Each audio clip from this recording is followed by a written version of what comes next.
Hello मेरे प्यारे दोस्तों, कैसे हैं आप लोग। उम्मीद करेंगे कि आप लोग अच्छे होंगे और मन लगा के पढ़ते होंगे। तो आज का क्लास मेरा 10th का है मैथ प्रश्नावली 1.3। तो आज हम लोग जो है प्रश्नावली 1.3 का पहला क्वेश्चन से हल करना सीखेंगे। क्या है प्रश्न? तो प्रश्न है √5 एक अपरिमेय संख्या है, इसे सिद्ध कीजिए। फिर और प्रश्न है, जैसे हम कहेंगे तो √2 एक अपरिमेय संख्या है, √3 √7 √11 √13 एक अपरिमेय संख्या है, इसे कैसे हम जो है परिमेय संख्या में सिद्ध करेंगे, इसे जानेंगे। पहला क्वेश्चन हम बोर्ड पे लिख भी दिए हैं कि सिद्ध कीजिए कि √5 एक अपरिमेय संख्या है।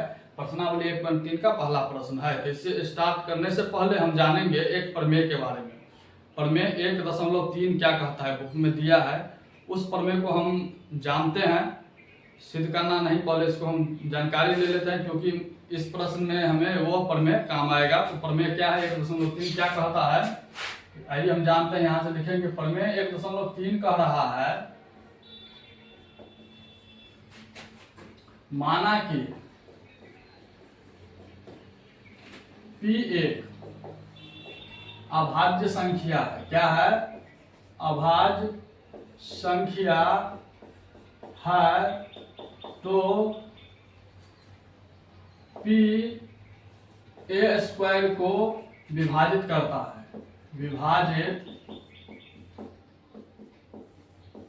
करता है, तो P a को भी विभाजित करेगा, विभाजित करेगा। यानी प्रमेय जो है क्या कर रहा है, प्रमेय 1.3 माना कि P एक क्या है, अभाज्य संख्या है, तो P a² को विभाजित करता है, तो P a को भी विभाजित करेगा। अभाज्य संख्या किसे कहते हैं? एक प्रश्न बना तो अभाज्य संख्या वैसी संख्या जो एक एवं स्वयं के अतिरिक्त किसी अन्य संख्या से विभाजित न हो, उसे ही हम क्या कहते हैं, अभाज्य संख्या कहते हैं। हमने पहले की क्लास में भी आप लोगों को बता दिए थे। तो आइए हम इस सवाल को हल करते हैं। इस प्रश्न को हल करने के लिए दो विधि है, फर्स्ट विधि और सेकंड विधि। दोनों विधि हम बताएंगे। तो हम सबसे पहले पहला विधि क्या है इसे हम जानते हैं। तो यहाँ से हम लिखेंगे फर्स्ट विधि। फर्स्ट विधि क्या है इसका, तो सबसे पहले हम क्या करेंगे, यहाँ पे हम इसके विपरीत चलेंगे। जैसे बोल रहा है एक अपरिमेय संख्या है, जिससे हम क्या मान लेंगे, परिमेय संख्या मान लेंगे। हम तो लिखेंगे माना कि √5 एक क्या है, परिमेय संख्या है, परिमेय संख्या है, मान लिए। तो जब हम इसको परिमेय मान लेंगे तो बताए क्या आप लोगों को, परिमेय संख्या किसे, जो जिसे हम P/Q के रूप में लिख सकते हैं, उसी को हम परिमेय संख्या कहते हैं। तो लिखेंगे इसीलिए √5 बराबर क्या हो जाएगा, परिमेय संख्या है तो P/Q के रूप में हम लिख सकते हैं। तो लिख दिए, इसीलिए √5 बराबर P/Q। और उसके बाद लिखेंगे जहां Q बराबर ≠0 है, ठीक, तथा P एवं Q क्या है, सहअभाज्य संख्या है। क्या है? सहअभाज्य संख्या है। तो लिख दिए हैं कि इसलिए √5 बराबर P/Q, जहां Q बराबर ≠0 है तथा P एवं Q क्या है, सहअभाज्य संख्या है। तो यहाँ पे भी एक प्रश्न बनता है कि सहअभाज्य संख्या किसे कहते हैं। तो जिसका HCF 1 होता है उसी को हम क्या कहते हैं, सहअभाज्य संख्या। यानी सहअभाज्य संख्या को ही कहते हैं उभयनिष्ठ गुणनखंड। यानी इसका क्या, या तो हम इसको कह सकते हैं HCF, अंग्रेजी में कहेंगे तो HCF, या हिंदी में कहेंगे तो उभयनिष्ठ गुणनखंड। बराबर कितना, 1 होना चाहिए। कितना होना चाहिए, यानी √5 का उभयनिष्ठ गुणनखंड कितना होना चाहिए, 1 के बराबर होना चाहिए। तो ये संख्या क्या हो जाएगा, अपरिमेय होगा। यानी परिमेय मान रहे हैं तो अगर परिमेय होगा, नहीं तो अपरिमेय हो जाएगा। 1 के बराबर नहीं होगा तो अपरिमेय हो जाएगा, 1 के बराबर होगा तो परिमेय हो जाएगा। तो वही चीज कह रहा है, हम लिखे हैं यहाँ पे। इसलिए √5 बराबर P/Q, जहाँ Q बराबर ≠0 है तथा P एवं Q क्या है, सहअभाज्य संख्या। यानी इन दोनों P एवं Q का जो उभयनिष्ठ गुणनखंड होना चाहिए वह 1 के बराबर होना चाहिए। तो हम आगे हम अब इसको हल करते हैं। आगे क्या होगा स्टेप, अब क्या करेंगे, इतना को हम वर्ग करेंगे। तो लिखेंगे दोनों तरफ वर्ग करने पर, दोनों तरफ वर्ग करने पर। दोनों तरफ जो वर्ग करेंगे हम, तो इधर हो जाएगा 5 का वर्ग बराबर इधर हो जाएगा p बट्टा q का वर्ग। तो 5 का वर्ग करेंगे तो ये स्क्वायर से ये रूट कट जाएगा, क्योंकि रूट का मान जो होता है वो 1/2 होता है, इसलिए ये स्क्वायर से रूट क्या हो जाएगा, कट जाएगा। तो इधर हो जाएगा 5 बराबर इधर हो जाएगा p स्क्वायर बटे q स्क्वायर। अब क्या करेंगे हम, इसके नीचे में पूछा तो 1 हो जाएगा, मल्टीपल हो जाएगा गुना क्रॉस मल्टीपल। अब क्या हो जाएगा, इसको हम लिख सकते हैं 5q स्क्वायर बराबर p स्क्वायर। इसको हम कितना मान लेंगे, हम समीकरण 1 मान लेंगे। तो जब इसको हम समीकरण 1 मान है तो इसको हम क्या आगे हम एक स्टेप और बढ़ाएंगे, हम क्या लिख सकते हैं, जब ये q स्क्वायर में है, ये 5q स्क्वायर है बराबर इधर p स्क्वायर है, तो q स्क्वायर बराबर क्या होगा, p स्क्वायर बटे 5 हम इतना लिख सकते हैं। तो हम कह सकते हैं कि 5 जो है वह p स्क्वायर को कितनी बार में विभाजित कर रहा है, q स्क्वायर बार में। जैसे यहाँ पे हम लिखेंगे 10/5 है, आप कहेंगे कि 5 जो है वो 10 को कितनी बार में विभाजित कर रहा है, तो हम कहेंगे कह सकते हैं कि 2 बार में विभाजित कर रहा है, क्योंकि 5 गुना 10 कट जाएगा, यानी 2 बार में विभाजित कर रहा है। तो उसी प्रकार से 5 जो है p स्क्वायर को कितनी बार में विभाजित कर रहा है, q स्क्वायर बार में। तो वही चीज हम यहाँ से लिखेंगे, चूंकि 5 p स्क्वायर को विभाजित करता है, विभाजित करता है, इसीलिए 5 जो है p को भी विभाजित करेगा, 5p को भी विभाजित करेगा। इसको हम समीकरण क्या करते हैं, 2 मान लेते हैं। किस प्रमेय से, तो इसको हम लिख देंगे यहां से प्रमेय 1.3 से, क्योंकि हमने प्रमेय आप लोगों को बता दिए थे। प्रमेय 1.3 क्या कह रहा है कि p अगर अभाज्य संख्या है तो p a स्क्वायर को अगर विभाजित करता है तो p a को भी विभाजित करेगा। तो वही चीज हम यहाँ से जाने हैं, जो 5q स्क्वायर बराबर p स्क्वायर समीकरण अनुमान है, तो q स्क्वायर बराबर p स्क्वायर बटे 5 हुआ। तो 5 जो है p स्क्वायर को विभाजित कर रहा है कितनी बार में, q स्क्वायर बार में। तो हम यहाँ से कह सकते हैं कि p को 5 कितनी बार में विभाजित करेगा, जब 5 जो है p स्क्वायर को q स्क्वायर बार में विभाजित कर रहा है, तो p को 5 कितनी बार में, यानी 5 जो है p को कितनी बार में विभाजित करेगा, ये तो नहीं पता है। तो हम यहाँ पे क्या करेंगे, मान लेंगे m, क्या मानेंगे हम, m, यानी m बार में विभाजित कर रहे हैं, मान लेंगे हम। तो 5 जो है p को कितनी बार में विभाजित कर रहा है, m बार में। तो हम यहाँ पे लिखेंगे माना कि p बराबर 5m, यानी हम p बराबर क्या मान लेंगे, हम 5m मान लिए हम। अब क्या करेंगे, हम दोनों तरफ वर्ग कर देंगे, दोनों तरफ वर्ग करने पर। अब दोनों तरफ जो वर्ग करेंगे हम, तो इधर p का भी वर्ग हो जाएगा और इधर 5m का भी वर्ग हो जाएगा। तो p का वर्ग करेंगे तो इधर p स्क्वायर होगा बराबर इधर होगा 5 से 25 m स्क्वायर। तो p स्क्वायर बराबर कितना हो गया, 25m स्क्वायर। हम यहाँ से देखते हैं कि p स्क्वायर का मान कितना है, 5q स्क्वायर है। तो हम क्या करेंगे, हम p स्क्वायर का मान समीकरण 1 में रखने पर समीकरण 1 में हम क्या करेंगे, p स्क्वायर का मान रख देंगे हम। तो इधर क्या होगा, समीकरण 1 क्या है, 5q स्क्वायर बराबर इधर है p स्क्वायर। तो p स्क्वायर का मान कितना आया है, 25m स्क्वायर। तो हम इधर लिख सकते हैं 25m स्क्वायर। अब काटेंगे 5 का 5 5 25, तो इधर हो जाएगा q स्क्वायर बराबर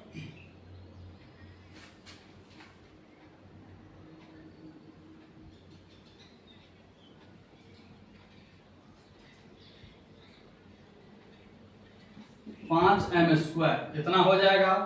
अब क्या करेंगे हम यहां से,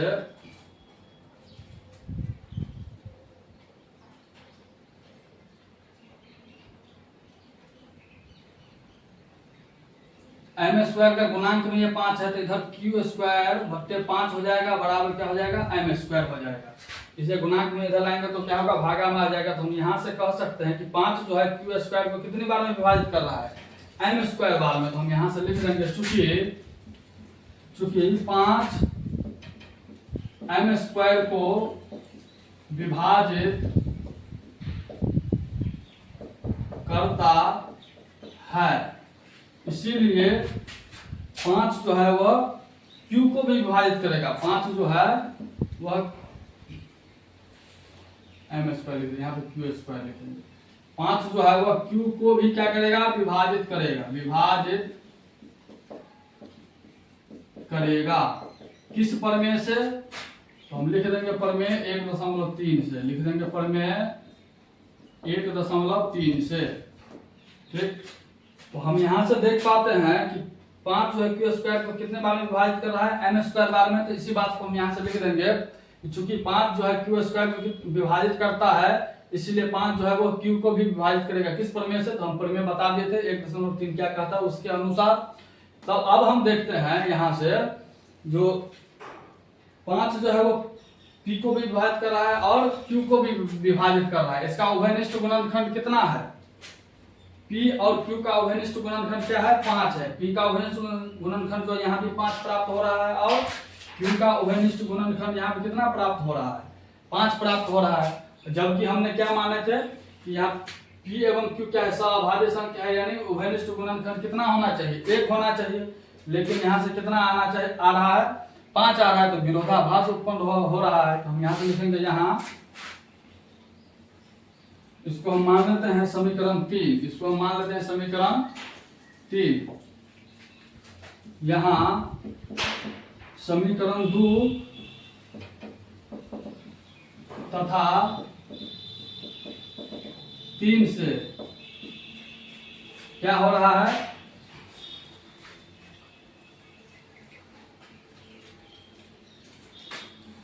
पी एवं क्यू का उभयनिष्ठ गुणनखंड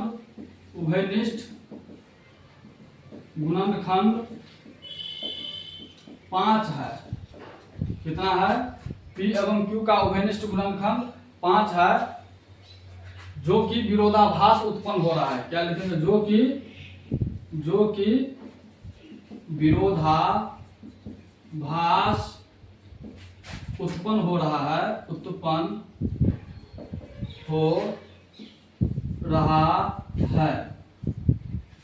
हमने क्या माने थे, P एवं Q का उभयनिष्ठ गुणनखंड कितना होना चाहिए, 1। लेकिन यहाँ पे P एवं Q का उभयनिष्ठ गुणनखंड कितना आ रहा है, 5 आ रहा है। तो जब 5 आ रहा है तो क्या होगा, विरोधाभास उत्पन्न होगा।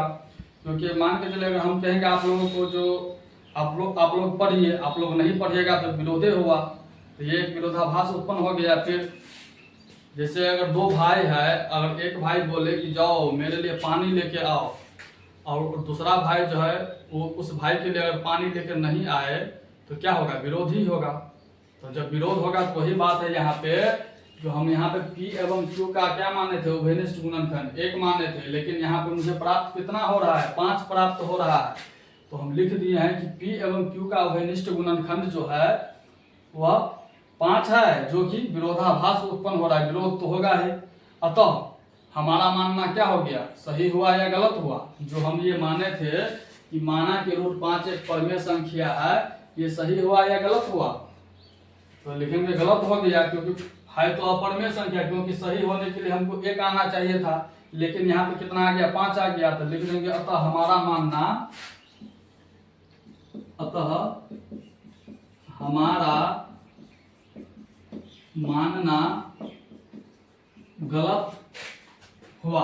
गलत साबित हुआ। इसीलिए √5 एक क्या हो जाएगा, अपरिमेय संख्या होगा। यही इसका आंसर हो जाएगा। तो हम लिख दिए हैं यहाँ पे। आइए एक बार और बता देते हैं। प्रश्न क्या कहता था कि सिद्ध कीजिए कि √5 एक क्या है, अपरिमेय संख्या है। तो हम क्या कहें, फर्स्ट विधि बताया है, इसका एक और शॉर्ट विधि भी है, दूसरा विधि वो भी बताएंगे। तो लिख देंगे माना कि √5 एक क्या है, परिमेय संख्या है। इसलिए अगर ये परिमेय संख्या है तो √5 बराबर क्या हो जाएगा, P/Q हो जाएगा, क्योंकि ये परिमेय संख्या को हम P/Q के रूप में लिख सकते हैं, जहां Q क्या है, 0 के बराबर नहीं है, तथा P एवं Q क्या है, सअभाज्य संख्या है। तो सअभाज्य संख्या कहने का अर्थ हुआ उभयनिष्ठ गुणनखंड, अंग्रेजी में HCF कहते हैं, वह कितने के बराबर, 1 के बराबर होना चाहिए। तो यहाँ से हम क्या किए हैं, √5 बराबर P/Q को दोनों तरफ को हम क्या किया, वर्ग कर दिए हैं। तो यहाँ पे वर्ग जो किया है, इधर हो गया √5 का वर्ग बराबर P/Q का वर्ग। तो ये 5 का वर्ग किए तो 5 ही हो जाएगा, बराबर इधर हम गुना करके तो पी स्क्वायर बटे क्यू स्क्वायर हो जाएगा। फिर इसको क्रॉस मल्टीपल गुना कर दिए हैं तो ये हो गया 5 स्क्वायर बराबर पी स्क्वायर, इसको समीकरण 1 मान लिए। उसके बाद इसी को हम क्या करेंगे, हम क्यू स्क्वायर बराबर पी स्क्वायर बटे 5 लिख दिए हैं। क्यू स्क्वायर बराबर पी स्क्वायर बटे 5 होगा तो हम कह सकते हैं कि 5 जो है पी स्क्वायर को कितनी बार में विभाजित कर रहा है, क्यू स्क्वायर बार में। उसी चीज को हम यहाँ से लिखे हैं कि चूंकि 5 जो है पी स्क्वायर को विभाजित करता है, इसलिए 5 जो है पी को भी विभाजित करेगा। किस प्रमेय से, तो 1.3 से।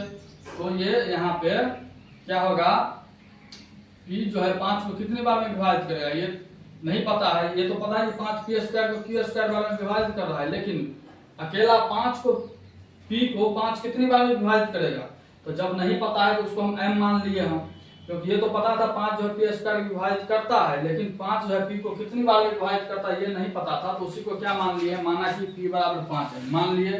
फिर इसको क्या किया है, तो दोनों तरफ वर्ग कर दिए हैं। जब दोनों तरफ वर्ग किया तो पी का भी वर्ग करेंगे तो पी स्क्वायर हो गया, और 5m को वर्ग किया तो 25m स्क्वायर हो गया।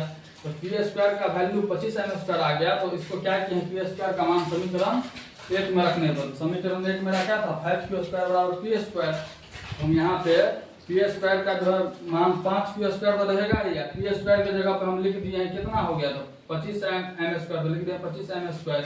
फिर इसको काटे हैं तो q स्क्वायर बराबर आ गया है 5m स्क्वायर। फिर ये m स्क्वायर क्या है, 5 का ये गुना में इधर आएगा तो भागा में, तो q स्क्वायर बटे 5 हो जाएगा। तो इसी चीज को लिखे, 5 जो है अब q स्क्वायर को कितनी बार में विभाजित कर रहा है, m स्क्वायर बार में। तो वही चीज यहाँ पे लिखे, चूंकि 5 जो है क्यू स्क्वायर को क्या कर रहा है, विभाजित करता है, इसीलिए 5 जो है वह क्यू को भी क्या करेगा, विभाजित करेगा। इसको हम समीकरण कितना मान लिए हैं, 3 मान लिए हैं, प्रमेय 1.3 से।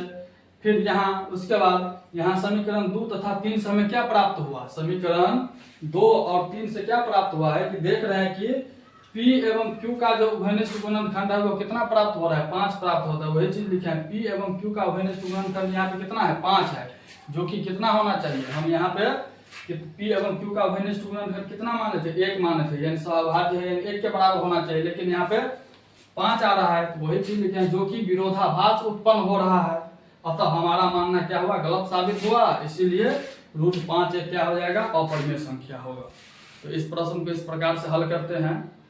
फिर इसका आगे का प्रश्न हम जानते हैं, जैसे अगर हम मान लेते हैं कि √2 एक क्या है, अपरिमेय संख्या, इसको कैसे सिद्ध करेंगे हम, तो सेम है इसमें, तो इसको भी हम बताते हैं आप लोगों को। तो आइए हम जानते हैं अब कि फर्स्ट विधि से जानेंगे, लॉन्ग विधि से, सिद्ध कीजिए कि √2 एक अपरिमेय संख्या है। इसको कैसे हल करेंगे, तो आइए इसको भी फर्स्ट विधि से जानते हैं। इसे यहाँ से इसको हम फर्स्ट विधि से इसको भी हल कर रहे हैं। सबसे पहले लिखेंगे माना की, लिखेंगे माना की √2 एक क्या है, एक परिमेय संख्या है। इसको भी मान लेंगे √2 एक क्या है, परिमेय संख्या है। जब ये परिमेय संख्या है तो इसलिए लिख देंगे √2 बराबर क्या हो जाएगा, P बट्टा Q, जहां क्या होगा, जहां Q बराबर क्या है, ≠0 है, तथा P एवं Q क्या है, सह अभाज्य संख्या है, सह अभाज्य संख्या है। यानी P एवं Q का जो गुणनखंड HCF जो होगा वो कितना होना चाहिए, 1 के बराबर होगा। जब सहभाज्य संख्या तो आप क्या करेंगे, हम दोनों तरफ वर्ग करने को, तो लिखेंगे दोनों तरफ वर्ग करने पर, जब दोनों तरफ वर्ग करेंगे तो क्या होगा, √2 का भी इधर वर्ग हो जाएगा, इधर P बटा Q का भी क्या हो जाएगा, वर्ग होगा। तो इधर से ये रूट से ये वर्ग कट जाएगा, तो क्या होगा, 2 होगा, इधर P स्क्वायर बटे Q स्क्वायर होगा। तो इधर क्रॉस मल्टीपल अब हम गुना करेंगे तो इधर हो जाएगा 2Q स्क्वायर बराबर P स्क्वायर। इसको हम क्या मान लेंगे, हम समीकरण 1। अब हम देखते हैं यहाँ से Q स्क्वायर बराबर क्या होगा, तो P स्क्वायर बटे 2 हो जाएगा, इधर गुना में इधर जाएगा तो भागा में। तो हम यहाँ पे लिख दिए हैं Q स्क्वायर बराबर P स्क्वायर बटे 2, यानी कहने का अर्थ हुआ कि 2 जो है वो P स्क्वायर को कितनी बार में विभाजित कर रहा है, Q स्क्वायर बार में। तो P जो है 2 को कितनी बार में विभाजित करेगा, ये नहीं पता है। 2 तो पता है कि P स्क्वायर को Q स्क्वायर बार में विभाजित करता है, अगर अकेला P को अगर विभाजित करेगा 2 तो कितनी बार में विभाजित करेगा, ये नहीं पता, तो इसको हम m मान लेंगे। तो सबसे पहले हम लिखेंगे यहाँ से चूंकि 2p² को विभाजित करता है, विभाजित करता है, इसीलिए 2p को भी विभाजित करेगा, p को भी क्या करेगा, तो विभाजित करेगा, लिख देंगे विभाजित करेगा। इसको हम कितना मानते हैं, समीकरण 2 किस प्रमेय से, तो लिख देंगे प्रमेय 1.3 से, क्योंकि हमने प्रमेय लिख दिया आप लोगों को कि माना कि p एक अभाज्य संख्या है तो p² को विभाजित करता है तो p a को भी विभाजित करेगा। तो हम ये वही चीज लिखे हैं यहाँ से कि इतना को 2q² बराबर p² को q² बराबर क्या होगा, p²/2, यानी p2 जो है वो p² को क्या करा, विभाजित करता है, तो 2p को भी विभाजित करेगा, लेकिन कितनी बार में, तो 2 तो p² को विभाजित तो करता ही है, लेकिन 2p को कितनी बार में विभाजित करेगा आपको वो नहीं पता है, तो इसको हम m मान लेंगे। तो लिख लेंगे हम यहाँ पे माना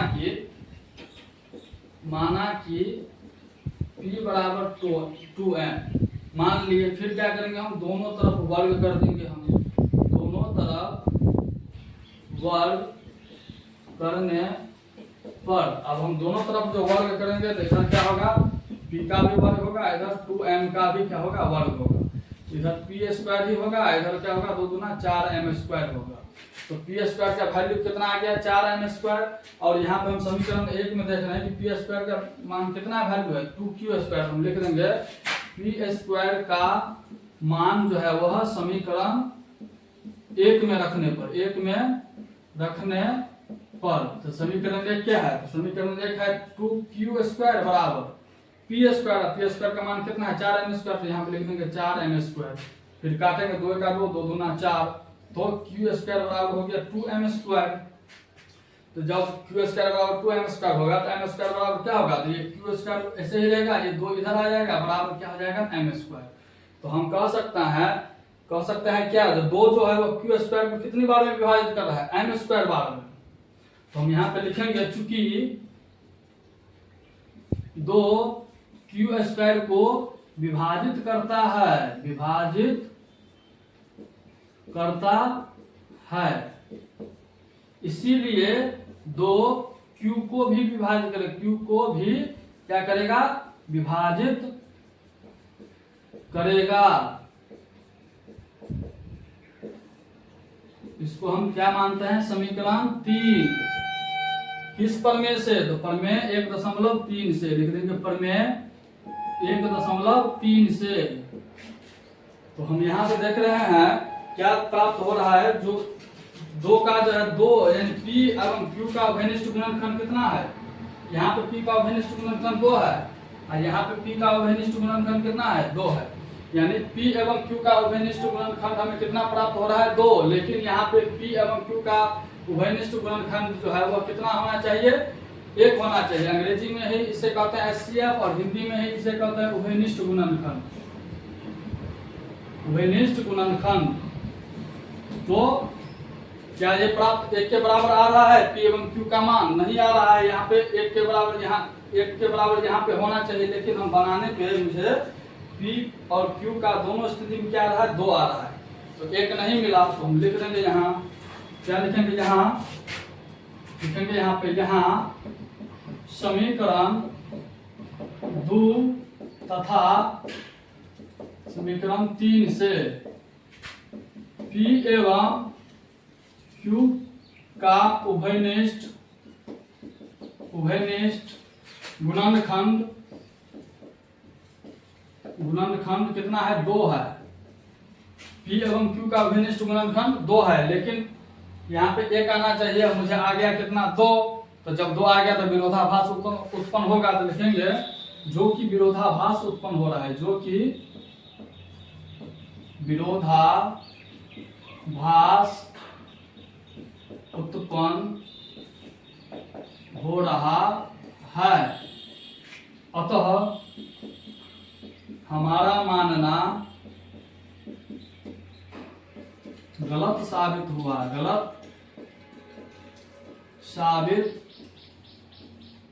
हुआ, इसीलिए √2 एक क्या हो जाएगा, अपरिमेय संख्या होगा। यही इसका क्या हो जाएगा, आंसर होगा। तो सेम सवाल यानी रूट 5 का भी हम लॉन्ग विधि बताए आप लोगों को, फिर हमने रूट 2 का भी क्या कर दिए, लॉन्ग विधि बता दिए। फिर इसी सवाल का जो है अब हम शॉर्ट विधि बताएंगे कि रूट 5 को जो है अपरिमेय संख्या को शॉर्ट विधि से कैसे हल करते हैं, फिर शॉर्ट विधि से रूट 2 को भी कैसे हल करते हैं। तो आइए हम इस प्रश्न को अब जो है रूट 5 को अब हम सेकेंड विधि से बनाते हैं। प्रश्न क्या है, सिद्ध कीजिए कि रूट 5 एक अपरिमेय संख्या है। इसका मैंने फर्स्ट विधि बता दिया था आप लोगों को, सेकेंड विधि बताते हैं इसका। तो सबसे पहले हम जानेंगे जो नोट में जो पूर्णांक संख्या वह बराबर नहीं होता है किसका, तो परिमेय संख्या का। परिमेय संख्या का क्यों नहीं बराबर होता है, क्योंकि परिमेय संख्या को हम p/q के रूप में लिख सकते हैं, लेकिन पूर्णांक संख्या जो होता है वह दशमलव में होता है। और दशमलव वाली जो संख्याएं होती है वो पूर्णांक संख्या नहीं होता। जैसे अगर मान के चलिए कोई परिमेय संख्या 5/2 है, इसको अगर हम हल करते हैं तो 2.5 आएगा। तो क्या हम परिमेय संख्या को बराबर कर सकते हैं पूर्णांक संख्या के, बराबर नहीं कर सकते हैं, क्योंकि ये दशमलव में आ जाएगा। परिमेय संख्या दशमलव में आ गया और कहता क्या है, जो पूर्णांक संख्या जो होता है वो दशमलव में नहीं होता है, लेकिन यहाँ पे परिमेय संख्या दशमलव में है, तो ये आपस में बराबर होगा नहीं होगा। तो इसीलिए पूर्णांक संख्या जो है वो बराबर नहीं होगा परिमेय संख्या का। तो ये चीज को याद रखेंगे। एक और अपरिमेय संख्या भी जो है वह परिमेय संख्या के बराबर नहीं होता है। ये दो नोट आप लोग याद रखिएगा। जो पूर्णांक संख्या बराबर नहीं होगा परिमेय संख्या का, और अपरिमेय संख्या भी बराबर नहीं होगा परिमेय संख्या का। तो हम सेकंड विधि बनाएंगे, वही यहाँ पे लिखेंगे सोल्यूशन में। माना कि यानी अपरिमेय संख्या है तो इसका विपरीत ही मानेंगे, तो लिखेंगे माना कि रूट 5 एक क्या है, परिमेय संख्या है। अपरिमेय दिया है तो हम पहले क्या मान लेंगे, हम परिमेय संख्या है, परिमेय मान लेंगे हम। तो जब ये परिमेय संख्या है तो इसीलिए इसको हम p/q के रूप में लिख सकते हैं रूट 5 को। तो लिख लेंगे रूट, इसीलिए रूट 5 बराबर p/q, जहां q बराबर क्या है, नॉट इक्वल टू 0 है, तथा p एवं q क्या है, सहअभाज्य संख्या है। क्या है, सहअभाज्य संख्या है। सहअभाज्य संख्या कहने का अर्थ हुआ इन दोनों का उभयनिष्ठ गुणनखंड या HCF कितना होना चाहिए, 1 के बराबर होना चाहिए। तो सहअभाज्य संख्या है। अब क्या करेंगे हम, तो दोनों को वर्ग कर लेंगे। तो लिखेंगे दोनों तरफ वर्ग करने पर हम सेकंड विधि बता रहे हैं। तो दोनों तरफ जो वर्ग करेंगे तो क्या होगा, इधर रूट 5 का वर्ग हो जाएगा, इधर p/q का भी क्या होगा, वर्ग होगा। तो रूट 5 का वर्ग करेंगे तो ये स्क्वायर से रूट कट जाएगा, तो इधर 5 हो जाएगा, इधर p² / q² हो जाएगा। अब क्या करेंगे हम, तो 5 बराबर इसको p² / q² को q गुने q लिख सकते हैं, q गुने q लिख सकते हैं 2 बार। तो अब क्या करेंगे हम, एगो q को हम इधर लाएंगे तो क्या होगा, इधर ये 5q हो गया, इधर क्या बचेगा, तो p² / q बच जाएगा। तो इधर 5q बराबर p² / q हो जाएगा। तो इधर ये क्या है, ये क्या है, ये पूर्णांक संख्या हो जाएगा। ये क्या है, 5q एक पूर्णांक संख्या इधर होगा, पूर्णांक है, और ये क्या है, तो परिमेय संख्या है। क्या है, परिमेय संख्या है। तो ये इधर पूर्णांक हो गया, इधर परिमेय हो गया, तो आपस में बराबर होगा नहीं होगा। तो लिखेंगे चूंकि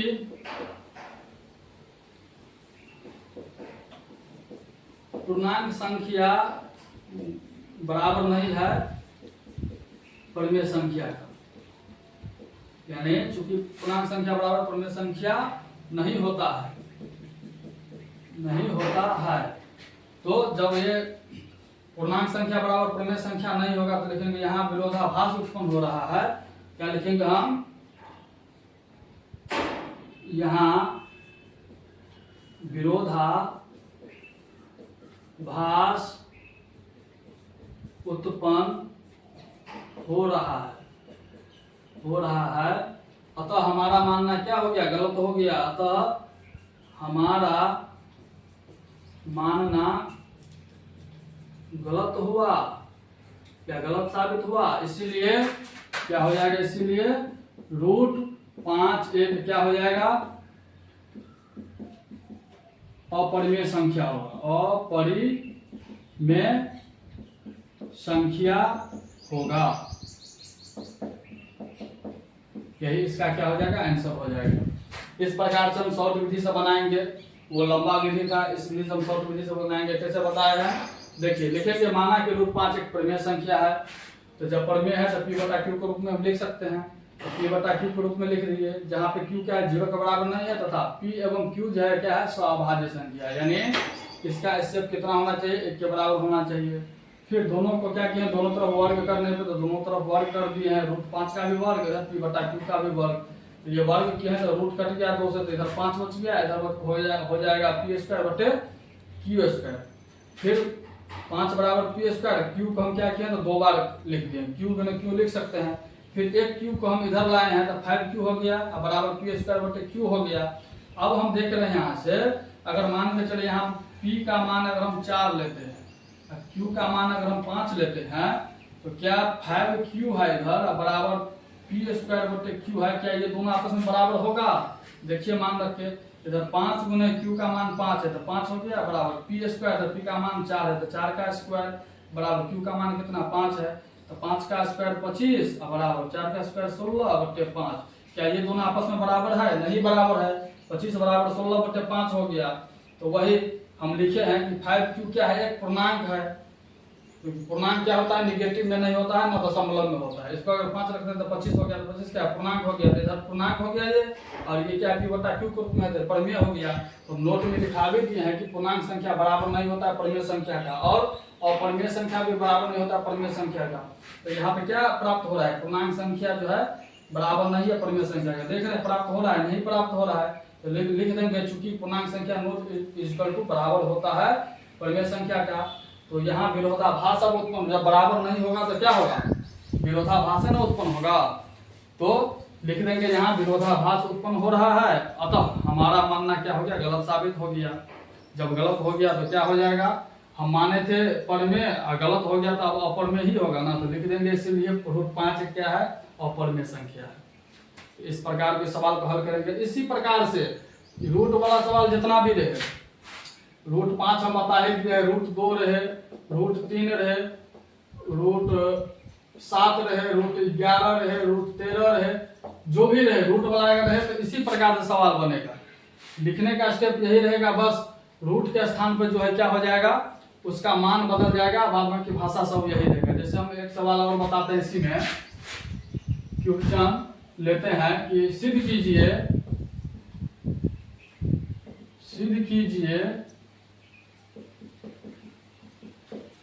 कि रूट 2 एक अपरिमेय संख्या है। अगर ये प्रश्न रहेगा कि सिद्ध कीजिए कि रूट 2 क्या है, एक अपरिमेय संख्या, तो इसको कैसे हल करेंगे, तो वही है सॉल्यूशन में लिखेंगे, माना कि सबसे पहले मान लेंगे, माना कि रूट 2 एक क्या है, परिमेय संख्या है। परिमेय हम मान लेंगे तो लिख देंगे परिमेय संख्या है, इसीलिए रूट 2 बराबर क्या हो जाएगा, p बटा q हो जाएगा, जहां q बराबर क्या होगा, तो 0 के बराबर नहीं होगा, तथा p एवं q क्या है, सह अभाज्य संख्या है।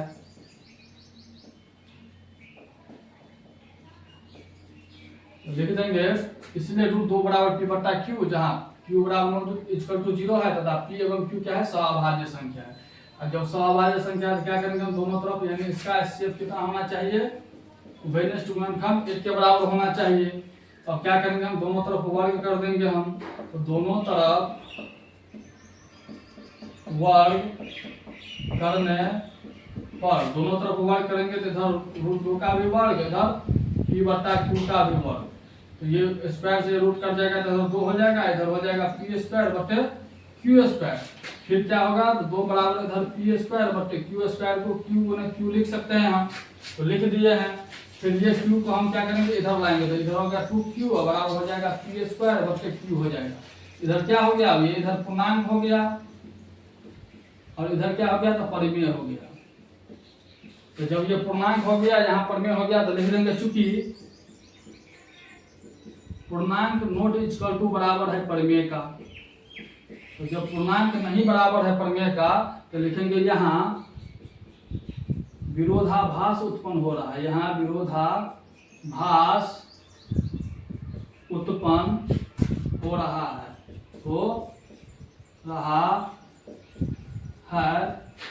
अतः हमारा मानना क्या है, गलत हो गया। अतः हमारा मानना गलत साबित हुआ, इसीलिए √2 एक क्या हो जाएगा, अपरिमेय संख्या होगा, अपरिमेय संख्या होगा। यही इसका क्या हो जाएगा, आंसर होगा। तो बताइए इसमें कुछ चेंजिंग हुआ, बस भाषा वही था, हल्का जो अंक है वही हम यहाँ पे चेंजिंग किए हैं। √2 था तो क्या किए हैं, यहाँ पे शब्द पहले लिख लेंगे। माना कि √2 एक परिमेय संख्या है, इसलिए √2 बराबर p/q, क्योंकि परिमेय माने तो p/q के रूप में लिखना पड़ेगा। जहाँ पे q 0 के बराबर नहीं है तथा p एवं q क्या है, सहअभाज्य संख्या। सहअभाज्य मतलब उसका ओहनिष्ठ गुणनखंड 1 होना चाहिए, HCF 1 होना चाहिए। फिर दोनों तरफ वर्ग करने को लिख दिए हैं, इधर √2 का भी वर्ग, इधर p/q का भी वर्ग। फिर √2 से ये स्क्वायर है तो ये रूट कट जाएगा, तो 2 ही बच जाएगा। इधर क्या बचेगा, p² फिर क्या किया है, तो 2 बराबर p² है, q² को q गुने q हम लिख सकते हैं, तो वही लिख दिए q गुने q। फिर ये q को इधर लाए हैं तो ये 2q हो गया, बराबर ऊपर में p² नीचे में q हो गया।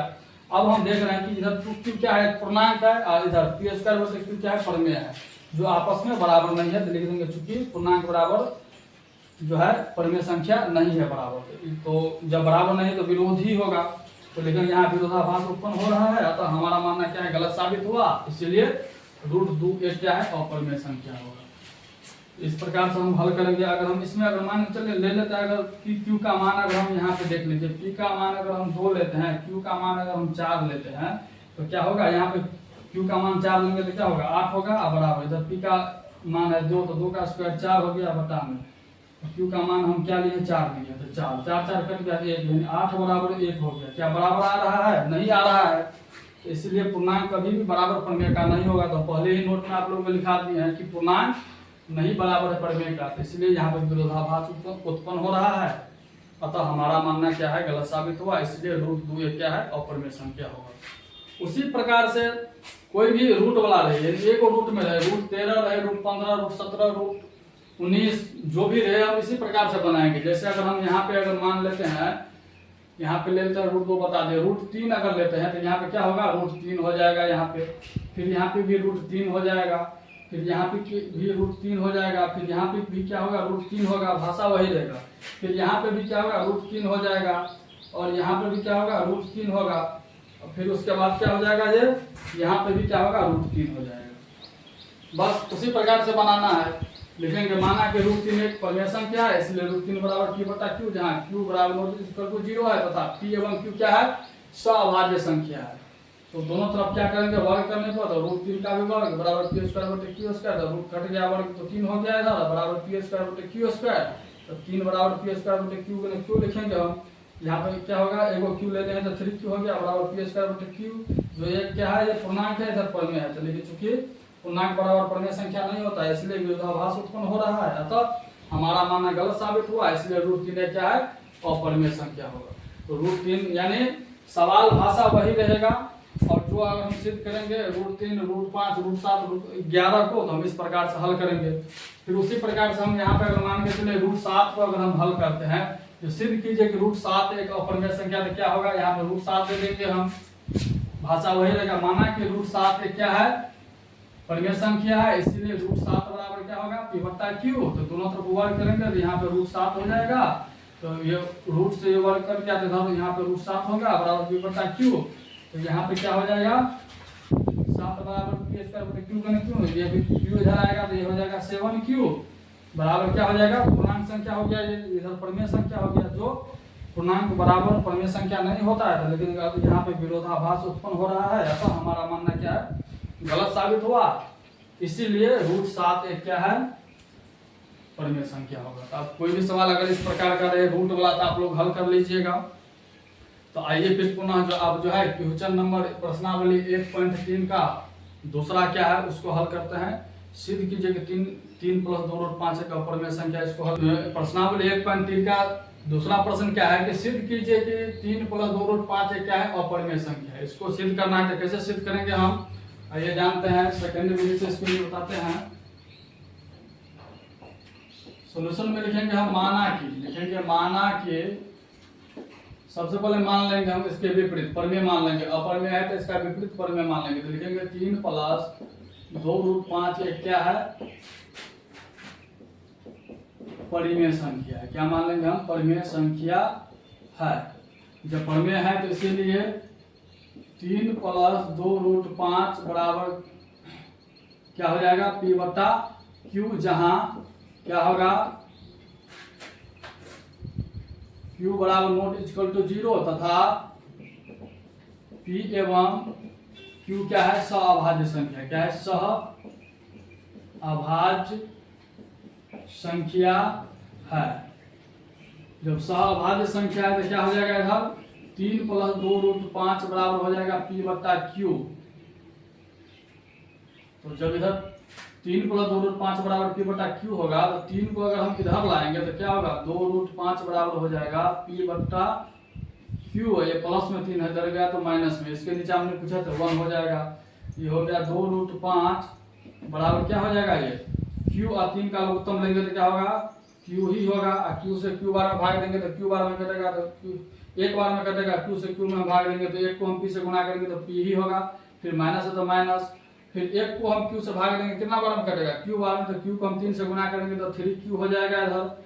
फिर क्या होगा, अब हम देखेंगे कि ये √5 जो है वो क्या है, गुणांक कितना है, 2 है। √5 का गुणांक कितना है, 2 है। तो इसको हम इधर लाएंगे तो ये क्या हो जाएगा, तो √5 बराबर हो जाएगा P - 3Q बट्टा में इधर नीचा में 2Q हो जाएगा, इतना हो जाएगा। तो अब हम देख रहे हैं कि इधर √5 क्या है, तो √5 क्या है, अपरिमेय संख्या है, अपरिमेय है।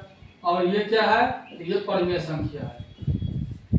परिमेय है तो हम नोट में बताए थे कि अपरिमेय संख्या और परिमेय संख्या बराबर नहीं होता है। तो लिखेंगे चूंकि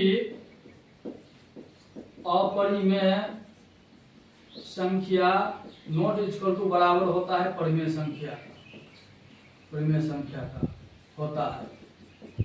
तो जब अपरिमेय संख्या परिमेय संख्या का बराबर नहीं होगा तो लिखेंगे यहाँ विरोधाभास उत्पन्न हो रहा है। लिखेंगे यहाँ विरोधाभास उत्पन्न हो रहा है। अगर नहीं मिले, समान नहीं मिले तो क्या होगा, विरोधाभास में उत्पन्न होगा। अगर दो व्यक्ति का बात अगर नहीं मिले एक समान तो विरोध होगा, झगड़ा होगा। तो वही बात है, यहाँ पे भी नहीं मिल रहा है तो विरोध हो रहा है। तो हम लिखेंगे यहाँ विरोधाभास उत्पन्न हो रहा है, अतः हमारा मानना क्या है, गलत साबित हुआ। लिखेंगे अतः हमारा, हम जो माने थे परिमेय संख्या वो क्या हो गया, मानना, हमारा मानना गलत साबित हुआ, गलत साबित हुआ। इसीलिए रूट कितना था, इसीलिए 3 + 2√5 एक क्या होगा, अपरिमेय संख्या होगा। यही इसका क्या होगा, आंसर होगा।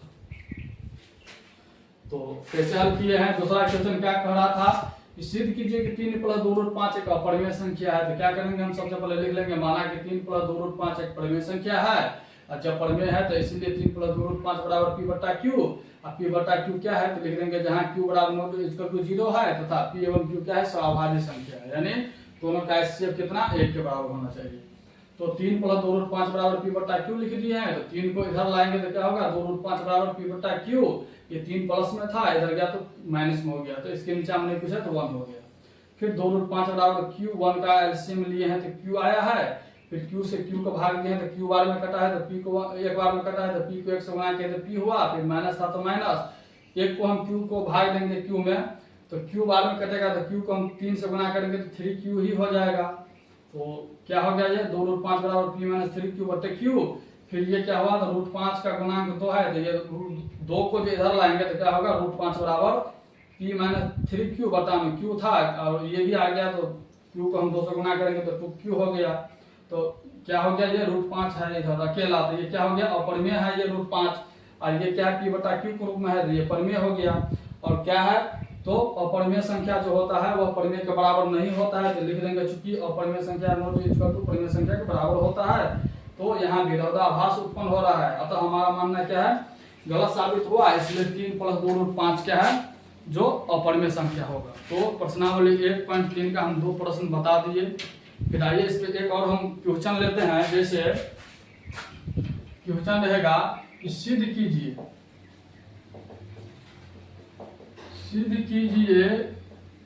कि ये 2 मार्क में प्रश्न पूछा जाता है। कितने मार्क में? 2 मार्क में पूछा जाता है। सिद्ध कीजिए कि 4 + √5 एक क्या है, अपरिमेय संख्या है। तो इसको कैसे बनाएंगे, अपरिमेय संख्या है।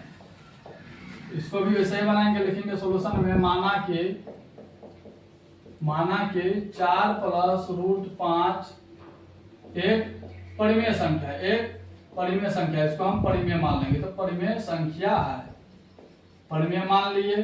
फिर उसके बाद क्या करेंगे, इसीलिए 4 + √5 बराबर p/q हो गया। जब परिमेय है तो p/q हो जाएगा। फिर उसके बाद लिखेंगे जहां q बराबर क्या है, नॉट इक्वल टू 0 है, तथा p एवं q क्या है, सह अभाज्य संख्या है, अभाज्य संख्या है। इतना लिख लेंगे। फिर उसके बाद क्या होगा, तो 4 + √5 बराबर क्या होगा, p/q।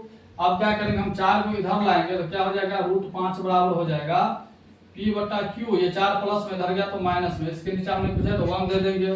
फिर क्या होगा, ये √5 बराबर p/, एलसीएम ले लेंगे हम, q और 1 का एलसीएम q होता है, तो q को q से भाग देंगे तो एक बार में कटेगा, तो 1 को p से गुना करेंगे तो p ही होगा। फिर माइनस है तो माइनस, 1 को हम q से भाग देंगे, q में क्या हो जाएगा, q बार में करेगा तो q को हम गुना करेंगे 4 से तो 4q हो जाएगा ये।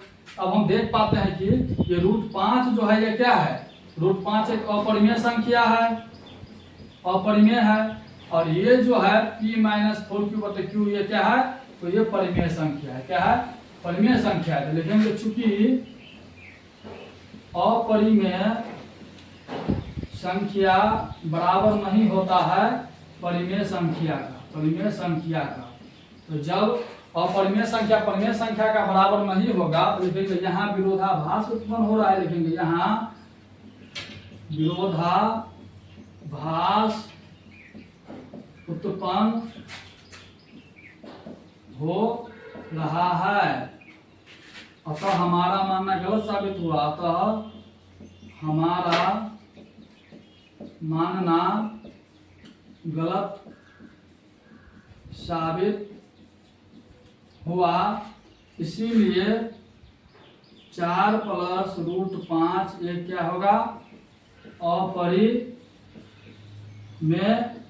संख्या होगा। ये इसका क्या हो जाएगा, आंसर होगा। तो इस प्रकार से सवाल को हल करेंगे। तो फिर पुनः अब जो है इसका प्रश्नावली 1.3 का तीसरा प्रश्न सब हल करते हैं। हाँ, तो प्रश्नावली 1.3 का तीसरा प्रश्न देखिए क्या कहता है। तीसरा प्रश्न में 3 प्रश्न है। क्या है, तो सिद्ध कीजिए कि निम्नलिखित संख्याएं अपरिमेय है। तो पहला है 1/√2 को सिद्ध करना है कि जो अपरिमेय है। फिर दूसरा प्रश्न है 7/5 को सिद्ध करना है कि अपरिमेय है। और तीसरा प्रश्न है 6√2 को भी सिद्ध करना है कि अपरिमेय है। हम लिखेंगे, पहला को हल करेंगे, माना कि 1/√2 एक क्या है, परिमेय संख्या है। क्या है, परिमेय संख्या है। इसीलिए 1/√2 बराबर क्या हो जाएगा, तो p/q होगा, जहां क्या होगा, q बराबर नॉट इक्वल टू 0 है, तथा इसके बाद क्या होगा, p एवं q क्या है, सह अभाज्य है। क्या है, सह अभाज्य संख्या है। ठीक, तो जब p/q सह अभाज्य संख्या है तो क्या होगा, 1/√2 बराबर हो जाएगा p/q। इसके बाद क्रॉस मल्टीपल गुना होगा, ये हो जाएगा √2p बराबर q। तो क्या होगा, अगर हम √2 बराबर इसको लिखते हैं तो ये हो जाएगा q/p। तो q/p हो जाएगा। तो ये क्या है, तो ये अपरिमेय संख्या है इधर, और इधर ये क्या है, परिमेय संख्या है।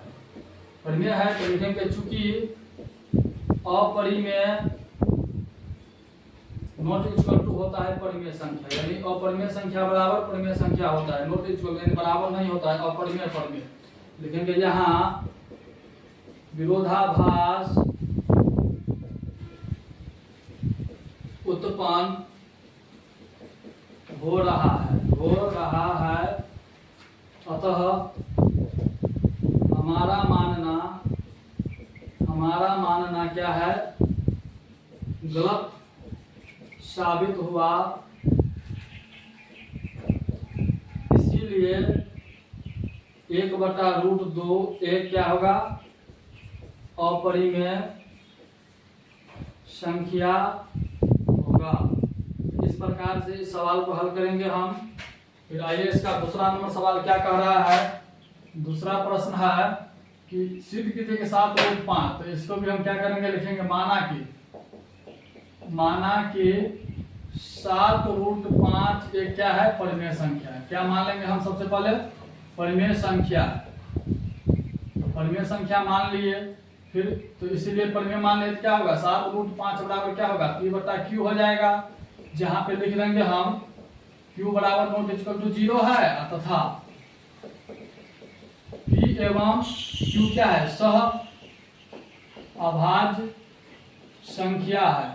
तो लिख देंगे P एवं Q क्या है, सहअभाज्य संख्या है। तो क्या होगा, 7√5 बराबर क्या होगा, P/Q। अब क्या हो जाएगा, ये हम देख रहे हैं कि √5 बराबर अगर लिखते हैं हम, तो P बट्टा क्या हो जाएगा, Q। ये गुणांक में है, √5 के साथ गुणांक में धर गया तो गुणांक हो जाएगा नीचे। तो √5 बराबर हम क्या लिख सकते हैं, P/7Q लिख सकते हैं। तो ये क्या हो जाएगा, P/7Q हो गया। तो हम जानते हैं कि √5 क्या है, अपरिमेय है, और ये P/Q के रूप में है, तो ये परिमेय हो गया। तो जब परिमेय हो गया तो लिख देंगे, चूंकि अपरिमेय बराबर परिमेय नहीं होता है, परिमेय नहीं होता है।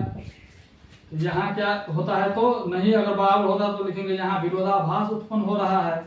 लिख देंगे यहाँ विरोधाभास उत्पन्न हो रहा है, अतः हमारा मानना गलत साबित हुआ। इसीलिए 7√5 एक क्या होगा, अपरिमेय संख्या होगा। ये इसका क्या हो जाएगा, आंसर होगा। उसी प्रकार से इसका तीसरा प्रश्न क्या है, ये बताया था अभी भी। तीसरा है 6√5। तो लिखेंगे डायरेक्ट इसका आंसर हम लिखते हैं, माना कि 6 + √2 एक क्या है, परिमेय है। परिमेय मान लेंगे हम, परिमेय संख्या है। इसीलिए 6 + √2 बराबर P/Q। जहां लिख देंगे, जहां Q बराबर नॉट इक्वल टू 0 है, तथा P एवं Q क्या है, सह अभाज्य संख्या है। तो यहाँ पे क्या होगा, 6 + √2 बराबर P/Q हो जाएगा। तो 6 को इधर लाएंगे हम, तो क्या होगा, √2 बराबर P/Q। ये प्लस में 6 इधर है तो माइनस में, इसके नीचे हमने पूछा तो 1, तो √2 बराबर हो जाएगा Q, 1 का लघुत्तम Q, तो इधर P हो जाएगा माइनस Q को हम 1 को Q से भाग देंगे तो Q बाद में कटेगा, तो ये 6Q हो जाएगा। तो इधर हो गया √2 बराबर P - 6Q/Q। तो हम देख रहे हैं कि इधर अपरिमेय संख्या है, अपरिमेय है, और इधर जो है परिमेय है। तो क्या अपरिमेय परिमेय बराबर होता है, नहीं होता। तो लिखने का, चूंकि अपरिमेय नॉट इक्वल टू बराबर होता है परिमेय का, तो यहाँ लिख देंगे विरोधाभास उत्पन्न हो रहा है, अतः हमारा मानना क्या है, गलत होगा। अतः हमारा मानना गलत है।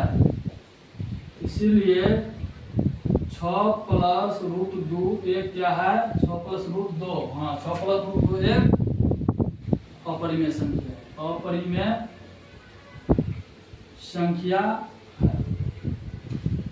तो हम कितना आसानी से आप लोगों ने इस प्रश्न को तीनों को हल कर दिए। आप लोग भी इसको बनाइएगा, 2 बार 4 बार बनाइएगा तो आप लोगों के भी दिमाग में क्या होगा, ये प्रश्न जो है बैठ जाएगा, घुस जाएगा। एक प्रश्न 2024 में पूछा था, उसे भी बताते हैं कि सिद्ध कीजिए कि 2 + √2 का होल स्क्वायर एक अपरिमेय संख्या है। तो इसको थोड़ा हम इधर बता देते हैं यहाँ पे शॉर्ट में।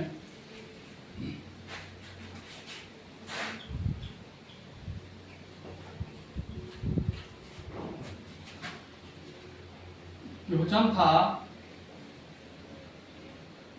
2024 में पूछा गया था प्रश्न, सिद्ध कीजिए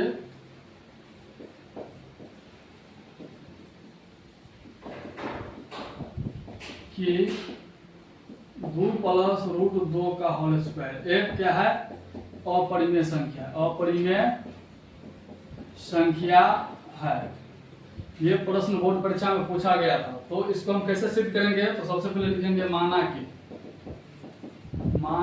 कि a बराबर क्या मानेंगे, 2 + √2 का होल स्क्वायर मान लेंगे। अब हम देखते हैं कि 2 + √2 का होल स्क्वायर मतलब एक सूत्र पे किस पे, a + b का होल स्क्वायर में क्या होता है, तो a स्क्वायर होता है प्लस b स्क्वायर होता है प्लस 2ab होता है। इस सूत्र पे इसको क्या करेंगे, हम हल करेंगे, तोड़ेंगे तो ये हो जाएगा a स्क्वायर यानी 2 का स्क्वायर प्लस b स्क्वायर तो √2 का square plus 2ab, 2 Guna a का मान 2 गुना b का मान √2 हो गया। फिर इसका करेंगे 2 का स्क्वायर 4 प्लस इसको ये स्क्वायर से रूट कर जाएगा तो ये भी क्या हो जाएगा, 2 हो जाएगा प्लस 2 गुना 4 रूट ये क्या हो जाएगा, 2 हो जाएगा।